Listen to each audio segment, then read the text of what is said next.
What's up? Welcome into week one of Friday Night Hits. I'm Mark Whiteman. Thanks as always for joining us. An incredible slate of games tonight, but we begin with the top-ranked team in the state in this week's 4A poll, the Greenville Red Raiders, coming off an impressive win over Dorman in last week's opener, traveling to TL Hanna, who themselves won in week 0 after a back-and-forth battle with Boiling Springs. These teams met week 1 last year in what was a 7-point Yellow Jackets win, and TL Hanna again proving a difficult matchup for the top-ranked Raiders. First quarter, no score. Katie Patterson, need anything? He's heading to the corner store. A 20-yard touchdown for TLH. Moving right along, still in the first quarter. Hanna back in the red zone once more. Ellie Hollinger rolling, finding Jalen Bowles. Jackets sting Greenville again. Bryson Drummond trying to get the Raiders moving. Launches to Braden Renfro for the big gain, but tonight belongs to TL Hanna. 28-17. They beat the Red Raiders. Home opener at Hillcrest, the Rams stampeded through Lawrence last week, hosting Greer tonight. Second quarter, Hillcrest's Caleb Sutton going downfield, able to connect with Avery McFadden for the 28-yard touchdown. One of the top playmakers in the upstate does it again. Rams lead 14-6. Greer's next possession, fumbled, recovered by Titus Norris for the Rams. Hillcrest takes over in the red zone, and you already know they'd cash in. Third and goal, Avery McFadden out of the Wildcat. He'll keep it. Scoring it, 21-6. Hillcrest at that point, they go on to win 41-20 over Greer. To the Choppa, Sky 4 over Christchurch, defending 1A champs, trying to shake off an opening week loss against Southside. Cavs at 14-zip. Tucker Hendricks, big Beatles guy. Hey Jude, that's Jude Hall sliding on through, puts Christchurch up by 21. So it's 21-zip now. Southside back to punt, but it's a low snap, and there's a swarm of Cavaliers coming. The ball's out again. John Waldrop recovers, and he's rumbling on in. Cavs let it have 48-zip, and they go on to win 61-0 over Southside. Hey, quick check on some scores. Dorman over North Augusta 34-13. Woodmont beating Walhalla at home 48-28. Reigniting the rivalry in Lawrence County, where the Clinton Red Devils went to Lawrence trying for a third straight dub against the Raiders. Clinton cruised to an opening week win. They are 25-3 since the start of 2021. Lawrence looking to shake off a rough week 0 loss. First quarter, no score. Clinton's Tyshawn Richardson fumbles, but bounces right into Caden Crawford's mitts. Sometimes it's better to be lucky than good. Red Devils lead 7-0. Second quarter, Clinton in the red zone again, up 2 touchdowns. Here's another, Javon Cook. Clinton gets the best of their rival once again, 49-7 over the Raiders. Lions on the prowl. First home game for Daniel. First game for the Green Wave, period. Daniel's got a 17-0 lead in the second, and after turning to Lee Turnipseed in the second half, a quarterback last week. Turnipseed making plays. Deep shot to Malachi Nix from there. That's Jakari Bennett going on in for another Daniel score, and they scored a bunch in this one, 38-0 over Easley. Gaffney at the reservation after dropping their opener in North Carolina last week, facing 0-1 Union County. Second quarter, Gaffney already up 28-0. Riley Staten finding Amazon Littlejohn, the 15-yard strike. Gaffney leads 35-0. After Union punt, Gaffney's Chaz Smith. He's got a big old hole to run through, 30 yards for the Gaffney touchdown. 42-zip at that point, 63-7. The final as Gaffney gets their first win of the season.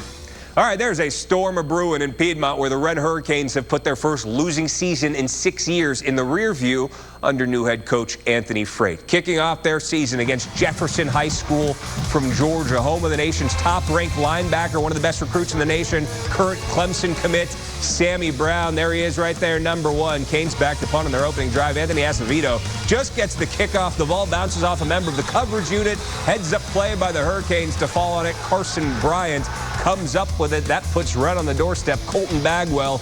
In Houston, they call him Jeff. Seth Hickerson, touchdown Hurricanes. Ren strikes first. But here comes Jefferson. And here comes Sammy Brown on 3rd and long. He runs for longer. The Dragons score shortly thereafter. Brown scored a couple of rushing touchdowns in this game, and Jefferson pulls away from Wren 30-14.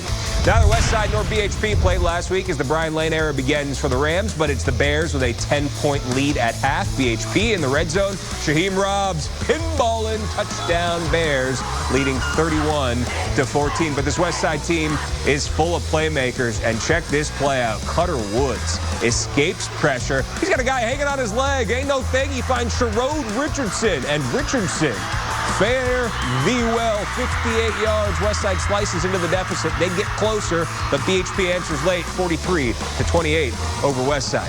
Statement made by Broome in last week's win over Powdersville, taking on Chesney. The Eagles won their opener last week for the first time since 2016. Started the second half. Broome up 28-7. Jalen McGill, number 2, from 45 yards, and he is off and rolling 35-7 Centurions at that point, and Broome just keeps on doing their thing. BRROME, Centurions rolling 49-20.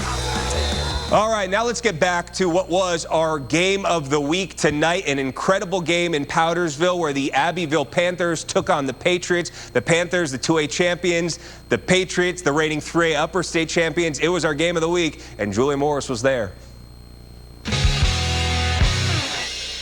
Abbeville and Powdersville were 2 of the top teams in the state last year. The Panthers won a 2A state title, and the Patriots made it to the 3A state championship game. These teams played each other last year, and it was a high-scoring, competitive game with the Patriots winning by a touchdown. On Powdersville's first possession, 4th and goal, Patriots going for it, and Eli Hudgens delivers a great pass to Jack Hunsinger for the first touchdown of the game. Powdersville's up 7-0. Still in the first, Powdersville going to the run game now. Jaden Pepper punches it in for an 8-yard score. Patriots extend their lead to 14. Pepper scored another touchdown in the second quarter to put the Patriots up 20-3. Then in the final minutes before halftime, Hudgens connects with Landon Fowler for a 15-yard score. How about that pass there? Powdersville's up 27-3 at halftime, but Abbeville fights back in the second half. About 6 to go in the game, Javarion Hill to a wide-open Carson Norman. Panthers are within 3. In the final seconds, Thomas Booth is clutch for the Panthers. He makes the 36-yard field goal to send this one to overtime.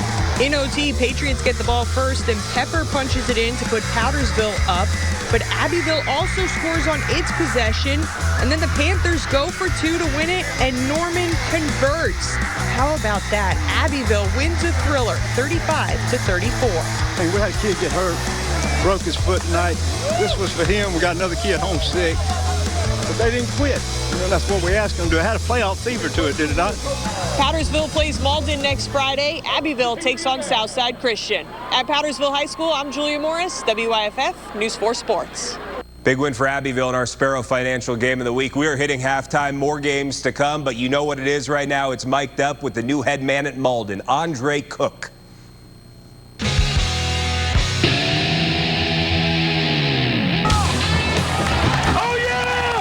We got good field position. Good field position right here, fellas. You letting them hem you all up and stuff like that because you got them little baby shoulder pads on. Hey, run off the field. Run off. Don't argue. Come off. You never heard cover your knees before. When my guys' jerseys are like that, they're holding. Hey, good job. Good job. Good job.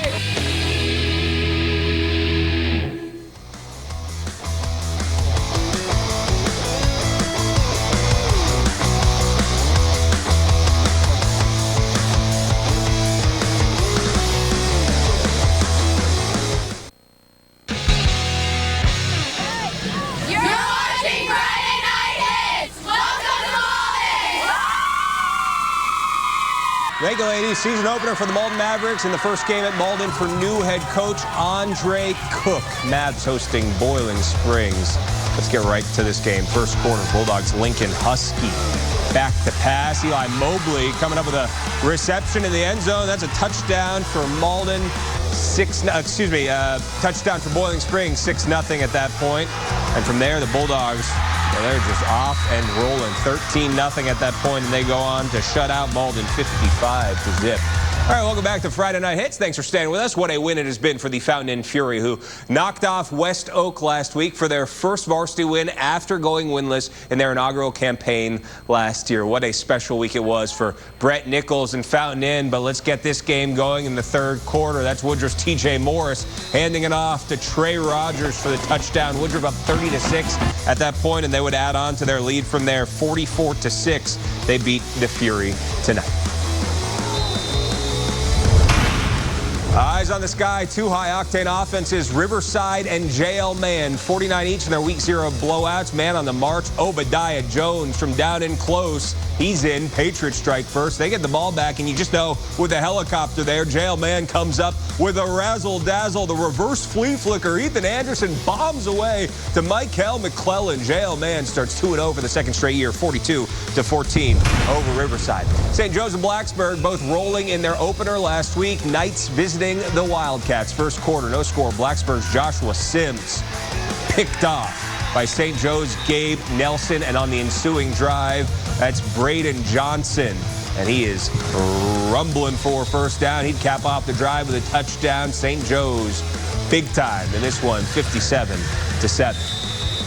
Burns top of the table in the 5A rankings, won their Saturday opener this past weekend, rolling into Inman to face a Chapman team loaded with returning starters. The Rebels won big last year against the Panthers. Scoreless first quarter here. Burns has the ball. Andrew Stevens connecting with Armani Weaver for the first Rebels touchdown of the game. So Burns on the board first, and they're adding to their lead. Back with the ball, still the same score. That's Trey Segarra, making some things happen on his way to the spacious timeshare. Burns has a 14-0 lead at that point. Chapman scores 17 unanswered when we left, and they win. What a win for the Panthers. Spartanburg continuing their early season gauntlet, traveling to defending 5A champ Dutch Fork. Both of these title contenders starting the year 0-1. The first half here, sloppy steaks. That's Trey Harris for Spartanburg coughing it up. Dutch Fork recovers, but now the Foxes are on the attack. Ethan Offing back to pass. Hit as he throws. That's an easy INT for Demario Bookhart. This was a defensive battle, but Spartanburg goes into Dutch Fork and beats the Silver Foxes 17-6. There's Ryan Norton, the former Clemson offensive lineman, now the head coach at Palmetto, taking on Seneca, who shut out Wade Hampton last week. Bobcats picking up right where they left off. Gavin Tama rips it to Zay Poole. Seneca matriculating the ball down the field on fourth down. Offense still on the field. Tama out of the pocket, fires to Willie Banks. Straight cash, homie. This one all Bobcats. They blank Palmetto 40-0. One last look at scores before we go. Just kidding. We don't need the scores. That'll do it for week 1 of Friday Night Hits. You can always find all of our scores on our website, WYFF4.com. Just click the Friday Night Hits tab. For Julia and our entire crew, thank you so much for joining us. We'll see you next week. Same time, same place.